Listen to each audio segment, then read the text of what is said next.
Hi guys, so what is the best or even correct way to consume a story?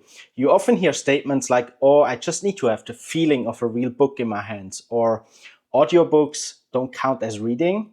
So today I want to get a little bit into that discussion. So we are going to compare books with ebooks with audiobooks and kind of share my experiences and my feeling about this whole situation. Yeah, so let's get right into it. So in general, while I do have some preferences depending on the situation, I very much dislike that kind of fixed mindset and almost radical mindset that some people have for, like, only real books is the right way to go. I absolutely dislike using ebooks, stuff like that. Or like I just mentioned before, audiobooks don't count as reading. So in the end, I do feel it comes mostly down to time and place. All of these medias have advantages and disadvantages, and maybe in certain situations more preferential than other situations.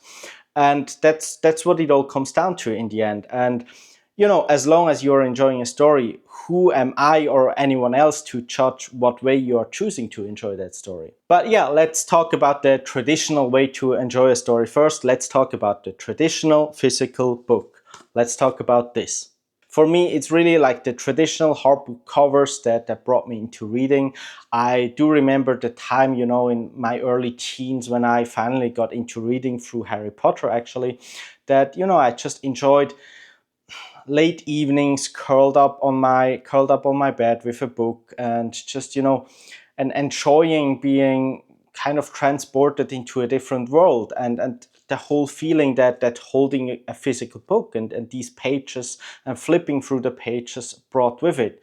So I do feel very much connected to having physical books. I do enjoy having, especially books that I absolutely love. I do enjoy having a physical book in my possession, and I do enjoy reading a physical book whenever the situation allows for it, I would say. And growing up in the 90s, there was a time before ebooks and a time before online shops where you would, go to bookstores and be excited, or go to libraries and be excited if you found a book that you actually wanted and that you actually are interested into. It's not that, everything was just immediately available to you at the snap of a finger, or the internet.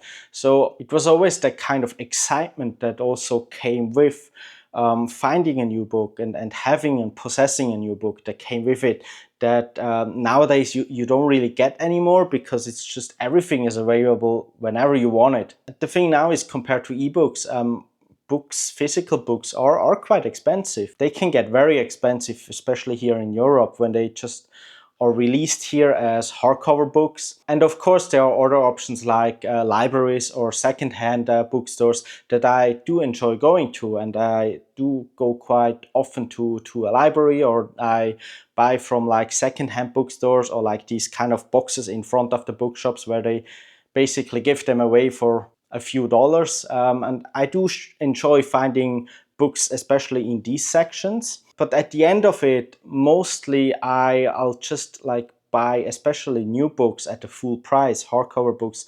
I only really buy them if it's something that I absolutely love and absolutely enjoy, and I know I want to have this book in my possession for a long period of time, and I want to keep it somewhere at home. And that's where we get into the next topic, because I do live in a quite small apartment. I don't have space for all the books that I do enjoy reading and I do want to read.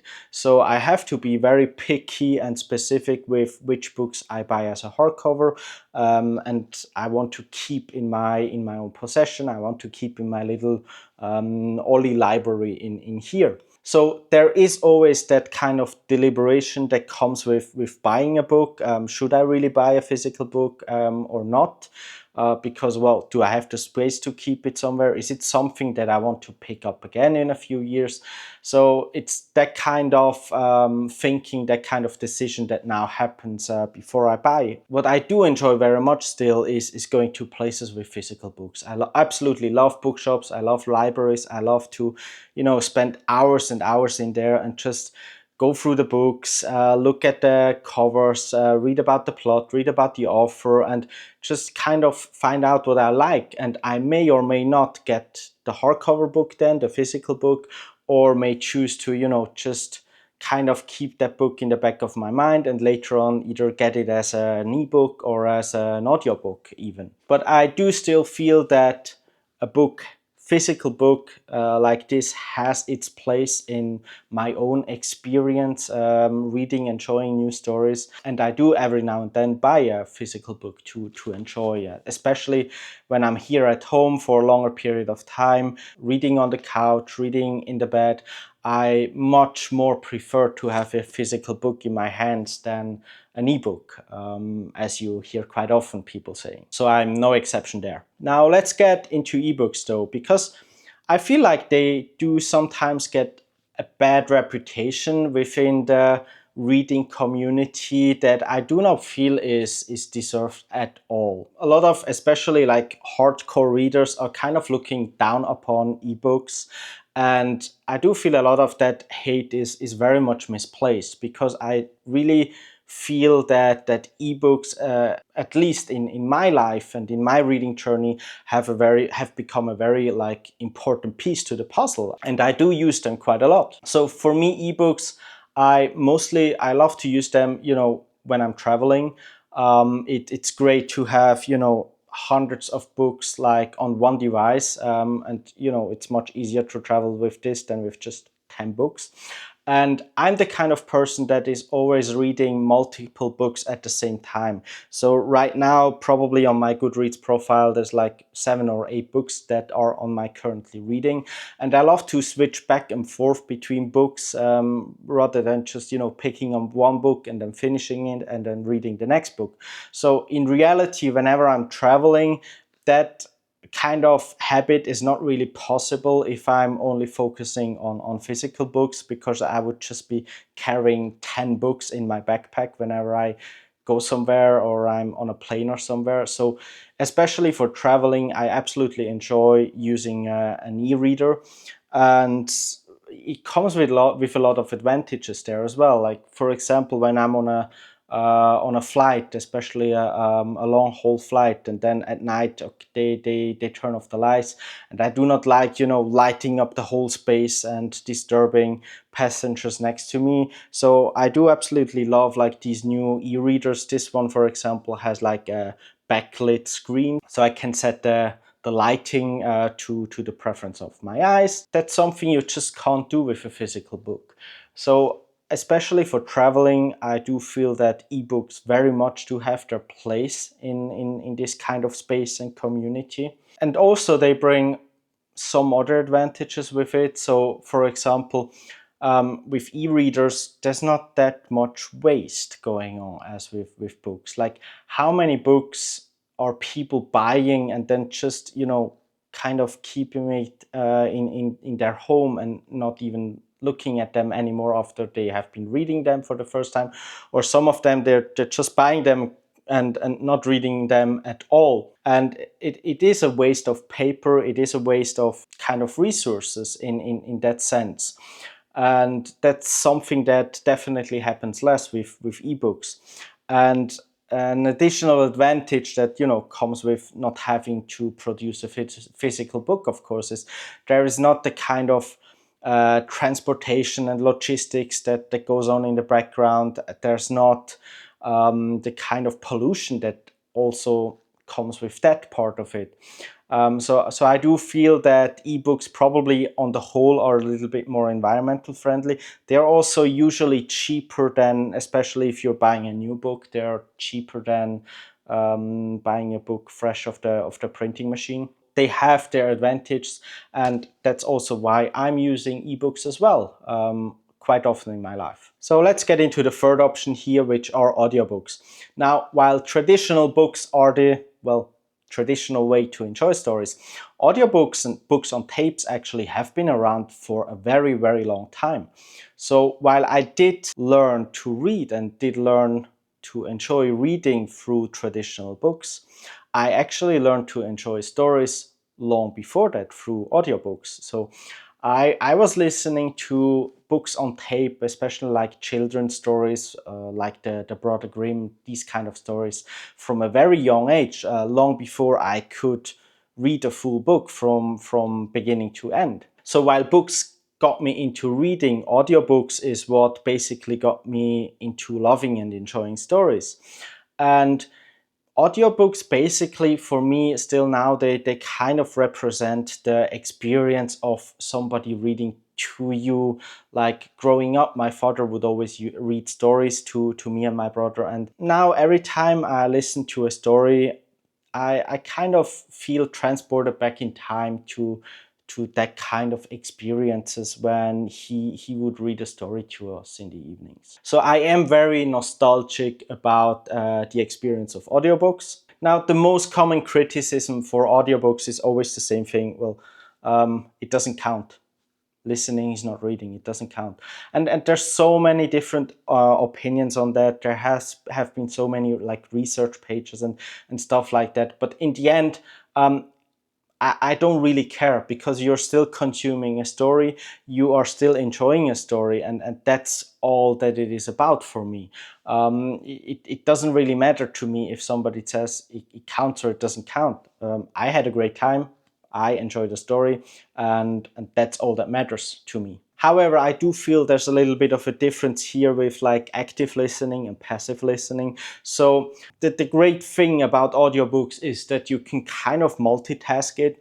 So there's some like low effort activities that go very well with listening to an audiobook. So for me, for example, those are like being stuck in traffic jam, being on public transportation, having a walk or going out running, also like on an airplane, for example, listening to a story. So these kind of like low effort activities together with listening to a story as a multitasking work absolutely great and make great use of your time.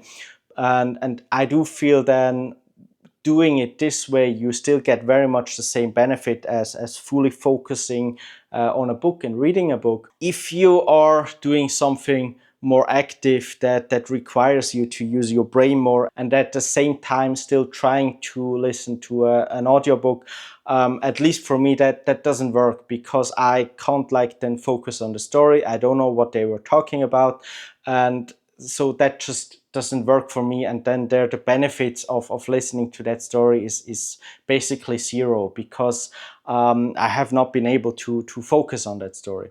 Also, what I did find out, just like as an additional benefit of listening to audiobooks, for me actually audiobooks are a great medicine to insomnia and not being able to fall asleep. Like when I can't fall asleep and really have to fall asleep, I'll put on an audiobook and I'll be gone in like 15 minutes. And I always have a hard time falling asleep. The only way though this works for me is I can't put on a story that I don't know. So I need to play an audiobook that I know the story very well, that is not, too much action, too exciting, and it's just also the reader has to have this like soothing deep voice, and then that works absolutely perfect for me. So for me, like stories like The Martian, or Hail Mary, like often stories read by Ray Porter, or also stories read by like Stephen Fry, those work great. Those work wonders for me trying to fall asleep.